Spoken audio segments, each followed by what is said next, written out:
Welcome back to Tipping Point. I'm your host, Riley Lewis, filling in for Kara McKinney. The long arc of history doesn't always bend toward justice, but it does now for Christian baker Jack Phillips, who was recently sued because he refused to bake a blue and pink cake for a transgender woman who wanted to celebrate her gender transition. And the Colorado Supreme Court dismissed the lawsuit on Tuesday. The woman's name is Autumn Scardina, and she filed the lawsuit back in 2017, arguing that his actions amounted to discrimination.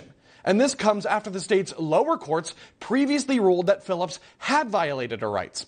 She also filed a complaint against him with the Colorado Civil Rights Commission. However, she didn't exhaust all of the options available to her in order to address this matter, and therefore the Supreme Court tossed the case on procedural grounds.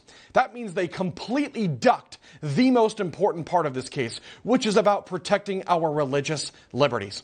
Justice Melissa Hart, who was appointed by a Democrat along with all of her colleagues on the bench, even said about the decision, quote, "We express no view on the merits of these claims."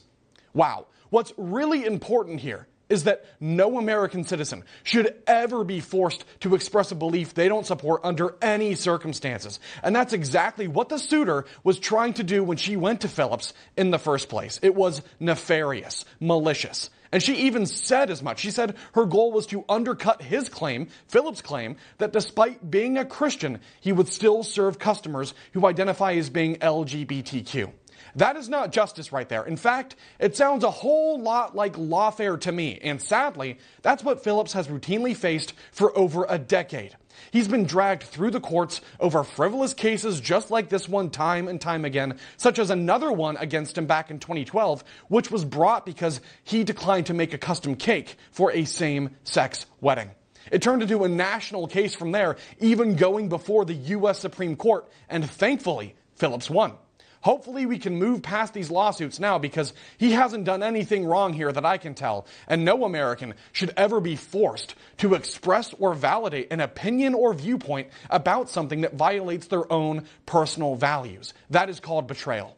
Joining us now to discuss is John Bursch, Senior Counsel for Alliance Defending Freedom. John, thank you for being here today. My pleasure. Thank you. So what do you make of this victory? I mean, I think it is a victory, but there are still some concerning things here. So I want to ask you about your thoughts.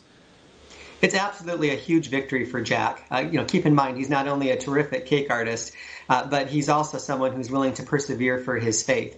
He's willing to serve anybody, no matter who they are, but there are certain messages that he can't express because they contradict his beliefs.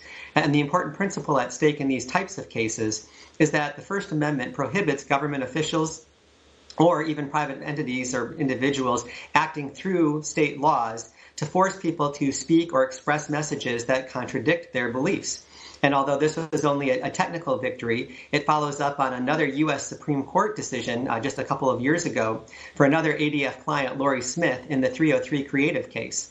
And the Supreme Court in that case did say definitively that the government cannot force individuals to create messages and express them that violate their beliefs. And that's something that protects all of us.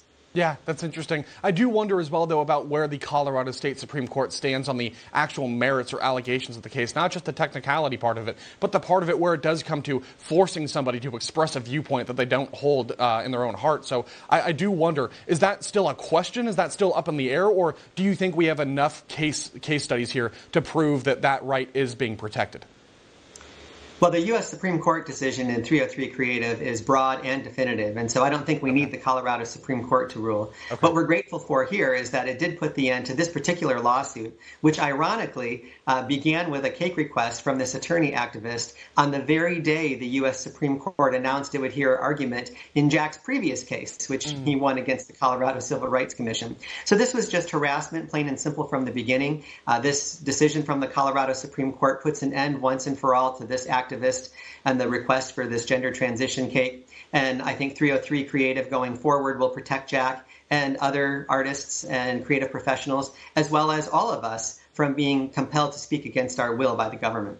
Okay, that's very good to hear, and I'm glad that we have that ruling coming down from the highest court in the land, of course. And I do wonder, though. I mean, moving forward, can we say that safely that Jack Phillips is free and clear here, or there's not going to be more frivolous lawsuits? Because I wonder if this could happen to him again. He's been through so much, more than 10 years of this, and I'm just hoping that it's finally put to bed once and for all. But I wonder, could something like this happen again? Do you think?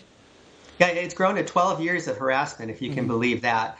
And I'm not sure that this is the end of frivolous lawsuits, because as long as there are people with Jack's courage and conviction who are willing to live their faith in the public square, there are going to be activists and government officials who do everything that they can to try to stop them and exclude them from the public conversation. So I don't think that this will necessarily stop another lawsuit from being filed. But the courts are going to realize that these are frivolous and that they are harassing.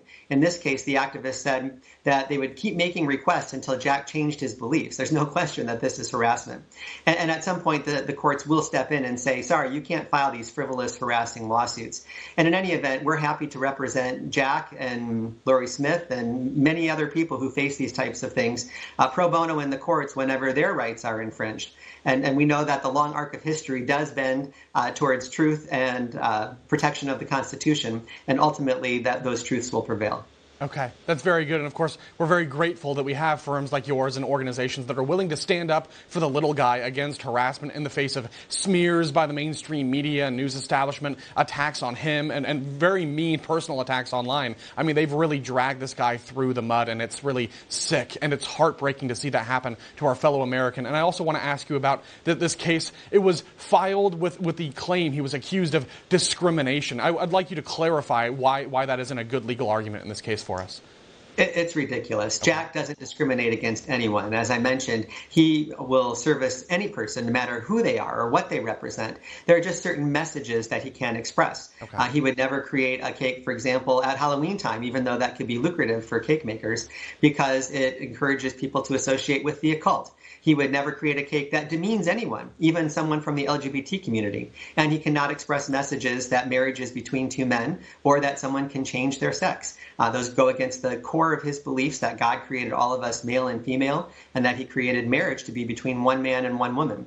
And I don't care what someone's views or beliefs are, the government should never be in the position of telling you have to express beliefs contrary to those simply because of a state law. And I think that this is just yet another example of why people like Jack are protected. Yeah, absolutely. I mean, I'm Catholic myself. I'm very faithful, but I wouldn't ever compel somebody else to pray if they don't truly believe in God and they don't truly feel it in their heart. So I do think the spirit of this as well really is just so sinister. I mean, going after people, policing their thoughts, basically. I mean, we're so close here to trying to police people for their opinions, for their own internal values and thoughts. And the spirit of that is fundamentally un-American. It goes against everything this country is founded upon. And so I'm so glad to see this. And I did. I understand it is a technical victory, but still, it is a victory. So I don't know if it's too early to celebrate because, like you said, there's other cases that this happens to other people across the country. But thankfully, it sounds like Jack has not been deterred. It sounds like he stands firmly by his convictions. He did nothing wrong. I firmly stand by that as well. I love to hear that.